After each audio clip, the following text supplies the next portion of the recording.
बताए थे 1 से लेकर 5 तक। आज दीर्घ उत्तरीय पेज नंबर 13 में क्वेश्चन नंबर 1। क्वेश्चन नंबर 1 है संसाधन के विकास में सतत विकास की अवधारणा का व्याख्या कीजिए। सतत विकास की अवधारणा का व्याख्या कीजिए। सतत विकास क्या होता है? अर्थशास्त्र में बताए थे सतत विकास, सतत माने कंटिन्यूअस। तो इसका आंसर होगा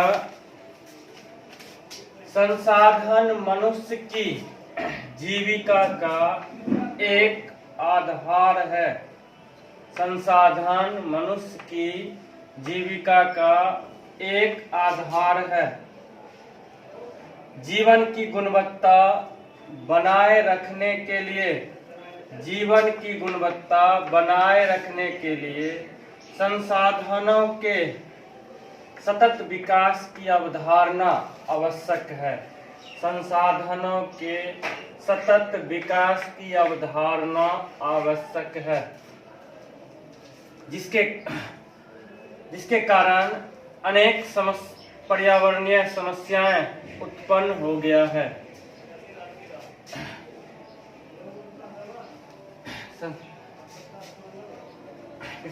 संसाधन मनुष्य की जीविका का आधार है।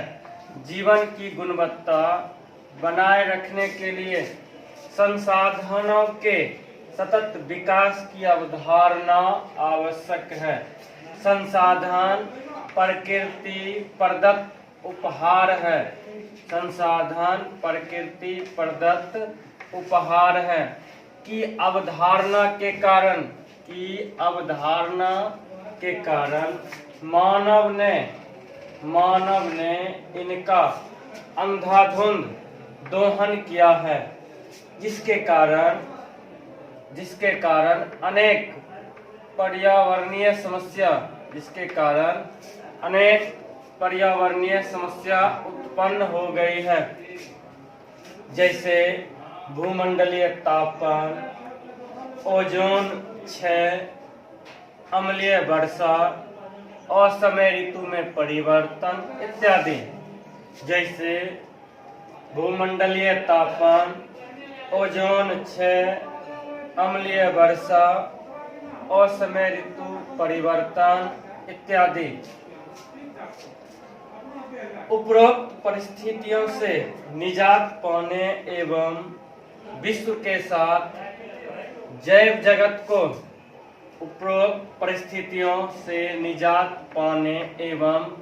विश्व शांति के साथ जैव जगत को गुणवत्तापूर्ण जीवन लौटाने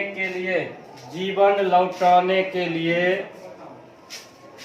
समाज में संसाधनों का न्याय संगत बंटवारा आवश्यक है, जिससे पर्यावरण को बिना क्षति पहुंचाए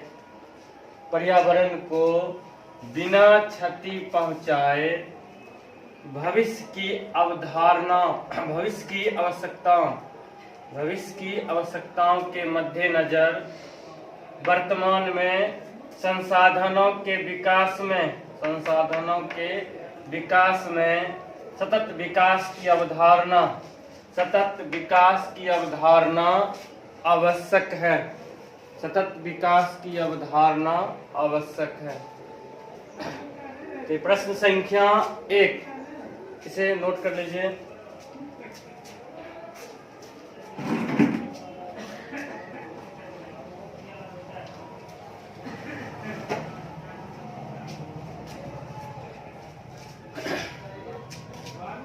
फिर से प्रश्न नंबर 1, संसाधन के विकास में सतत विकास की अवधारणा का वर्णन करें। तो क्या है? संसाधन मनुष्य की जीविका का आधार है। संसाधन मनुष्य की जीविका का आधार है। जीविका का अर्थ बताए थे जीवन उपार्जन के लिए जो कार्य किया जाता है, जीविकोपार्जन के लिए क्या किया गया कार्य जीविका कहलाता है। अर्थशास्त्र बताए थे, जैसे कोई व्यक्ति कोई काम करता, फर्नीचर का काम करता है, इससे उसके घर आजीविका चलती है। तो फर्नीचर बनाने के लिए उसे पेड़ चाहिए, पेड़ को कटाई करके, और पेड़ एक प्राकृतिक संसाधन है, फिर उसे कई वस्तुएं बनाई जाती है, वो मानवकृत संसाधन होते हैं। अर्थात संसाधन मनुष्य की आजीविका का एक आधार है। कोई भी संसाधन हो, मनुष्य उसी के सहारे अपनी आजीविका चलाते हैं। जीवन की गुणवत्ता बनाए रखने के लिए, जीवन की गुणवत्ता को बनाए रखने के लिए संसाधनों के सतत विकास की अवधारणा आवश्यक है। सतत विकास की अवधारणा आवश्यक है। संसाधन प्रकृति प्रदत्त उपहार है। ऐसा मानव ने सोच लिया कि संसाधन जैसे जल, हवा, मिट्टी, सूर्य का प्रकाश इत्यादि, ये प्रकृति ने हमें मुफ्त में दिए हैं।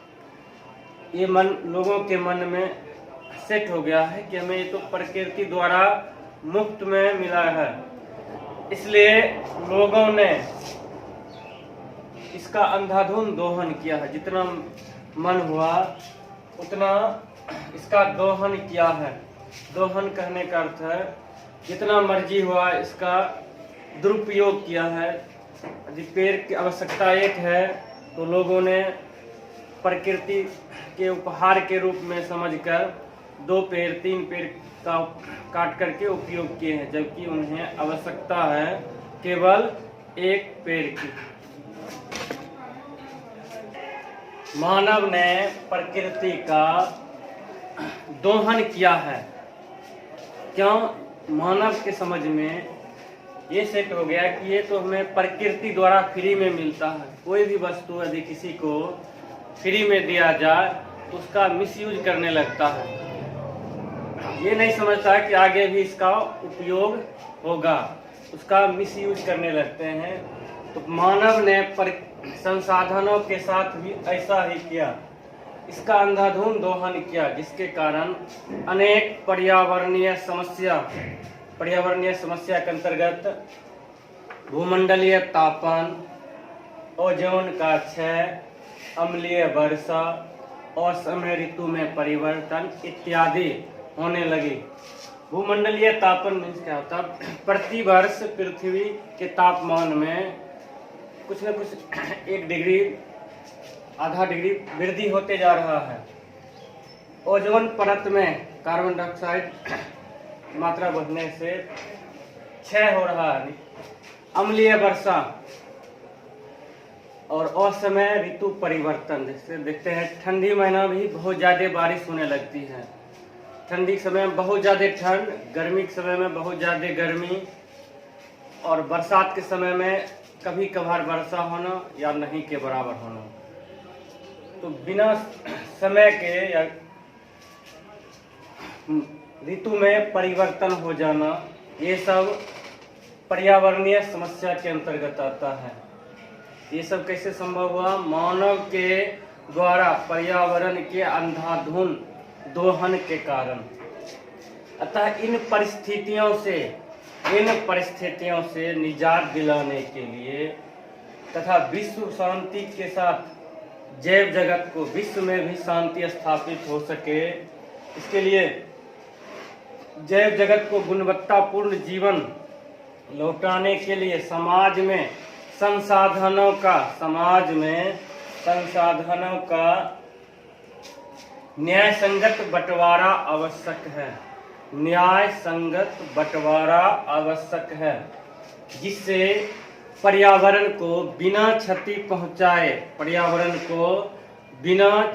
पहुंचाए भविष्य में संसाधनों की आवश्यकता को मद्देनजर या भविष्य की चिंता करते हुए वर्तमान में संसाधन के विकास में सतत विकास की अवधारणा आवश्यक है।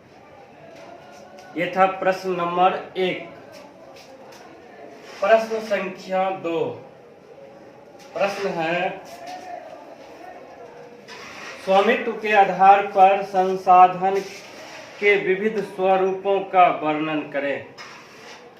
तो स्वामित्व के आधार पर बताए थे संसाधनों को 4 वर्गों में बांटा गया है। स्वामित्व के आधार पर संसाधनों को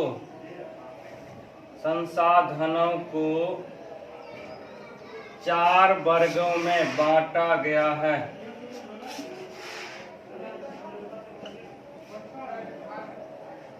चार वर्गों में बांटा गया है। नंबर 1, निजी संसाधन या व्यक्तिगत संसाधन। निजी संसाधन या व्यक्तिगत संसाधन। व्यक्तिगत संसाधन को ही निजी संसाधन भी कहते हैं। व्यक्तिगत संसाधन। नंबर 2, सामुदायिक संसाधन। स्वामित्व के आधार पर संसाधन को 4 वर्गों में बांटा गया है। नंबर 1, व्यक्तिगत संसाधन। नंबर 2, सामुदायिक संसाधन। नंबर 3, राष्ट्रीय संसाधन। और नंबर 4, अंतर्राष्ट्रीय संसाधन। ये 4 प्रकार के संसाधन को थ्योरी के क्लास में भी बताए थे। फिर से व्यक्तिगत संसाधन, चारों का पहले लिखकर परिभाषा लिखना है। व्यक्तिगत संसाधन किसे कहते हैं? वैसा संसाधन जिस पर किसी खास व्यक्ति का अधिकार होता है। वैसा संसाधन जिस पर किसी खास व्यक्ति का अधिकार होता है तथा वे इसके बदले सरकार को लगान चुकाते हैं, उसे व्यक्तिगत संसाधन या निजी संसाधन कहते हैं। जैसे भूखंड, किसी का घर, कलम, कॉपी, ये सब क्या है? व्यक्तिगत संसाधन में। इसमें से कुछ वस्तु पर लगान चुकाना पड़ता है, कुछ वस्तुओं पर लगान नहीं चुकाना पड़ता। जैसे घर के लिए टैक्स देना पड़ता है, जमीन के लिए सरकार को टैक्स देना पड़ता है, जबकि किताब कॉपी खरीदने के बाद दोबारा टैक्स देना नहीं पड़ता है। ये सब व्यक्तिगत संसाधन हैं, क्योंकि इस पर किसी एक व्यक्ति का अधिकार होता है।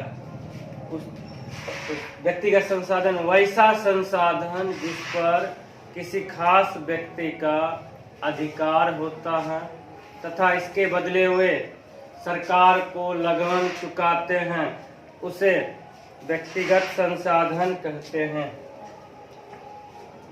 दूसरा है सामुदायिक संसाधन। वैसा संसाधन जिस पर किसी खास समुदाय का अधिकार होता है, उसे सामुदायिक संसाधन कहते हैं। जैसे मंदिर पर किसी खास समुदाय, जैसे हिंदुओं का अधिकार होता है, उसी प्रकार मस्जिद में भी खास समुदाय का अधिकार होता है, जैसे मुसलमानों का। इसी प्रकार पार्क होते हैं, तालाब होते हैं, ये सभी सामुदायिक संसाधन के अंतर्गत आते हैं। सामुदायिक संसाधन वैसा संसाधन जिस पर किसी खास समुदाय का अधिकार होता है, उसे सामुदायिक संसाधन कहते हैं। जैसे मंदिर, मस्जिद, गिरजाघर, खेल का मैदान इत्यादि। अब है नंबर 3, राष्ट्रीय संसाधन। वैसा संसाधन जिस पर किसी देश या राज्य के सरकार का अधिकार होता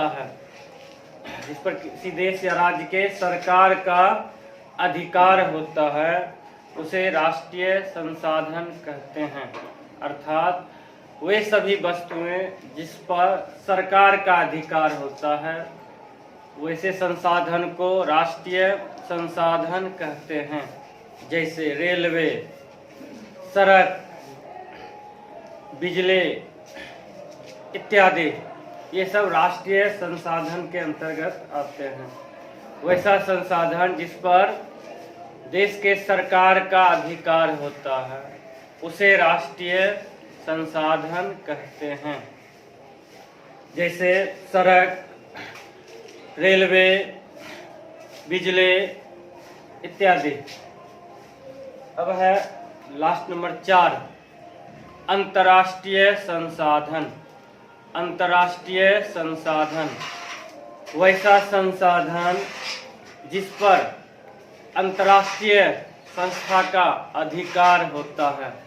वैसा संसाधन जिस पर अंतर्राष्ट्रीय संस्था का अधिकार होता है उसे अंतर्राष्ट्रीय संसाधन कहते हैं। अथवा समुद्र तट से 200 किलोमीटर के, समुद्र तट से 200 किलोमीटर के बाध के क्षेत्र को अंतर्राष्ट्रीय संसाधन कहते हैं।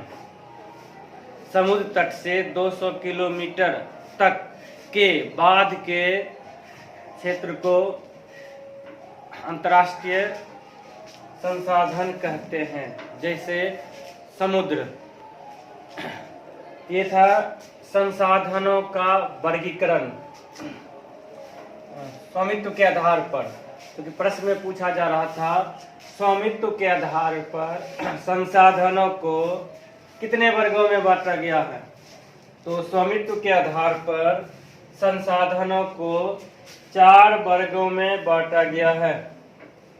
नंबर 1 व्यक्तिगत संसाधन, नंबर 2 सामुदायिक संसाधन, नंबर 3 राष्ट्रीय संसाधन, नंबर 4 अंतर्राष्ट्रीय संसाधन। इन सभी संसाधनों का परिभाषा भी लिखना है, जो कि बता चुके हैं कि चारों का परिभाषा, उसके बाद इसका उदाहरण भी देना है साथ साथ, तब जाके ये क्वेश्चन का आंसर कंप्लीट होगा। इसमें परिभाषा छुपा हुआ है। व्यक्तिगत संसाधन का परिभाषा और उदाहरण लिखना है, सामुदायिक संसाधन का परिभाषा और उदाहरण, राष्ट्रीय संसाधन का परिभाषा और उदाहरण, और अंतर्राष्ट्रीय संसाधन का परिभाषा और उदाहरण लिखना है।